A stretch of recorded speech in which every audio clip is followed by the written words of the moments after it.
Why are traders, analysts turning bullish, the most bullish in a year on gold? I know, it's quite a turnaround, isn't it? I mean, like you said, we come off a big drop in gold prices, and here we are. Since the Fed has raised rates, we've just been getting survey after survey of bullish calls on gold. I think there's a lot of question marks left over from 2016. We had, Brexit's yet to happen. We're going to have elections this year in a lot of Europe, France and Germany and so on.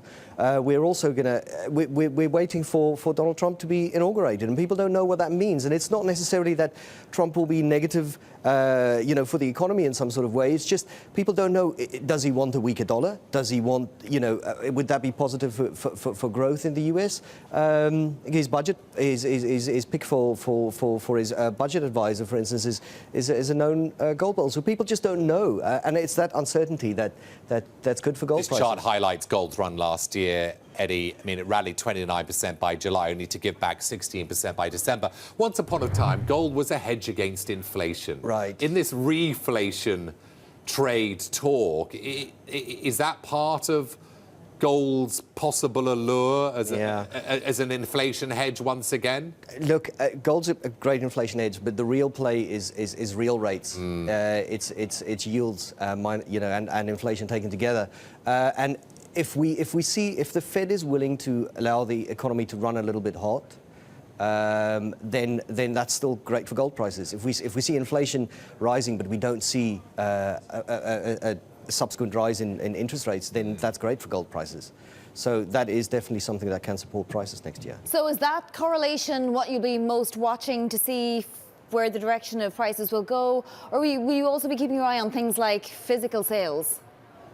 Yeah, physical sales are very important. Look, we're heading towards Chinese New Year. By the end of this month is the Lunar New Year, and China is the biggest producer and biggest consumer of gold, so we can't really discount them. Gold, still pays attention to the physical market, and as long as China keeps buying, that will provide a floor under prices and may even help to push them higher.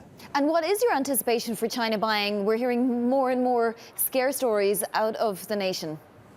Yeah, look, there's two sides to it. On the one hand, we've got these questions about, is China as strong as people think? Will they buy as much gold as people think? But at the same time, it's also a question of, is their currency stable, and will people? We've seen a flow into Bitcoin in the last few weeks, and that's come off a little bit in the last couple of days. But is some of that money going to come into gold as well? People hedging against some currency risk in China. So all of those factors.